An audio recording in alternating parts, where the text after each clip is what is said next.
Mon nom est Suzanne Lavoie, je suis membre du CA de la fête d'hiver de Saint-Jean-Port-Joli et je suis accompagnée de... François Garon, directeur de la COFEC, qui est un partenaire majeur pour nous aider à la réalisation de cette merveilleuse fête. On travaille ensemble. Tout à fait! La fête d'hiver est maintenant terminée. Est-ce que l'achalandage fut à la hauteur de vos attentes? Personnellement, François, j'ai adoré l'achalandage, mais je dois dire qu'elle est moindre que l'année dernière. On a eu vraiment des belles personnes. On a eu à peu près 230 personnes pour le spectacle comparativement à l'année dernière qui était un petit peu plus élevé. Hier, au feu d'artifice, la soirée de danse sous la neige, sous les étoiles, c'était similaire à l'année dernière. Il y avait vraiment beaucoup de monde.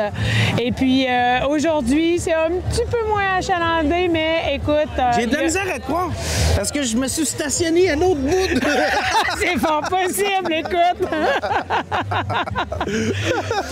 L'année dernière, j'ai souvenance qu'il y avait peut-être un petit peu plus de monde, mais c'est similaire à l'année dernière. J'estime à peu près à 5000 personnes. Croyez-vous avoir reçu plusieurs personnes de l'extérieur de la région de l'Îlet? Ben écoute, lors de du spectacle qu'il y a eu Passe-moi à POC vendredi, je parlais à des gens, il y en avait du Saguenay-Lac-Saint-Jean qui étaient là. Les motels sont pleins, on a de la misère à avoir des chambres pour nos sculpteurs. Ça fait qu'ils doivent en avoir qui viennent de l'extérieur de la région. Juste nos écoles, il y en a à Joliette, il y en a à Laval, il y a Saint-Hyacinthe, Trois-Rivières. Et puis la compétition provinciale, j'ai Québec, j'ai Carleton-sur-Mer. Montmagny. Montmagny. Hey, l'école de Lillet est là cette année. L'école de Lillet est là. Le Bon Pasteur est là aussi. Alors, on en a vraiment de partout. Cette année, on a accueilli 8 équipes du provincial et 14 équipes de la relève. C'est vraiment... 14 équipes de combien? De 3 étudiants accompagnés de leurs enseignants. Ça veut dire 4... Puis le national? Le provincial, on a 8 équipes de 3 personnes. Alors, on a reçu vraiment beaucoup de monde. On en a fait à manger pour plein de monde. Ça, c'est à part tous les blocs familiaux où toutes les familles viennent sculpter. 26 blocs cette année. 26 blocs. Fait qu'on calcule au moins 3 personnes par bloc. Fait qu'il y a du sculpteur au pied carré sur le site. Ah, puis on a les sculpteurs de glace aussi. Ah, ben oui, les sculpteurs de glace, là, faut pas les oublier parce que... On les entend, sont parce là. qu'ils sont très populaires, les sculpteurs de glace. On en a un exemple juste en ce moment, une démonstration de sculpture sur glace. La neige, ben, si on n'en a pas, ben, on en trouve. On appelle à l'aide tous nos collaborateurs, les bénévoles, les entreprises du coin. On est une communauté serrée, puis on trouve toujours quelqu'un pour nous aider. À ce moment-là, la municipalité, avec les employés de la voirie, sont mobilisés. Les partenaires financiers de l'organisation aussi se mettent la main à la pâte pour aller chercher de la neige ailleurs où elle est blanche, puis les ramener en camion ici pour avoir... Parce qu'on avait des conditions qui n'étaient pas très favorables en début de semaine passée, on s'entend? Mais c'est une équipe de feu. Environ combien de bénévoles étaient nécessaires pour la réalisation de cet événement? Moi, je peux vous répondre tout de suite.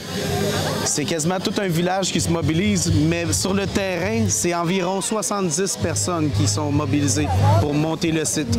Monter le site et l'animer pendant les 3 jours. L'animer pendant les 3 jours, oui, effectivement. Alors, le jump pie, attacher les enfants, servir la bière au bar, écoute, déplacer soutenir les moules. Le bien-être des bénévoles. On a des tournées pour donner des chocolats chauds, des bouillons de poulet chauds, réchauffer nos sculpteurs. Alors ça, c'est des routines 3 fois par jour. On a besoin de gens avec des beaux sourires puis un grand cœur, surtout. À part la sculpture, il y avait plusieurs activités qui se sont tenues au cours de la fin de semaine. Pouvez-vous m'en donner quelques-unes? Vendredi, le show Passe-moi la POC avec la première partie Régis Savard. C'était extraordinaire, l'énergie était vibrante, les gens, là, ça dansait, là, c'était comme vraiment une belle énergie. Personnellement, aviez-vous un coup de cœur, soit une activité ou une sculpture marquante? Un coup de cœur. Ben, moi, là, j'étais à l'école avec Gilbert, puis Il est venu toute la fin de semaine faire essayer des fat bikes. Alors, Gilbert Thibault, c'est Thibault Bessic. Thibault Bessic, c'est 100 ans. Cette année, hein? Cette année. Cette année, 100 ans. Il starte les 100 ans de son entreprise familiale ici, à la Fête d'hiver, puis c'est un grand honneur pour nous. Les juges ont fait un roulement. La personne doit savoir les techniques de sculpture, avoir un côté très artistique, souvent bien implanté dans la communauté. Et puis, c'est ça, il ne faut pas que ça soit la même personne d'une année là. Puis, dans le fond, cette année, on a Mégane Gagnon du Vivoire. On a Joey Saint-Pierre. Et puis, on a Pierre Solène de l'Atelier M. Exact.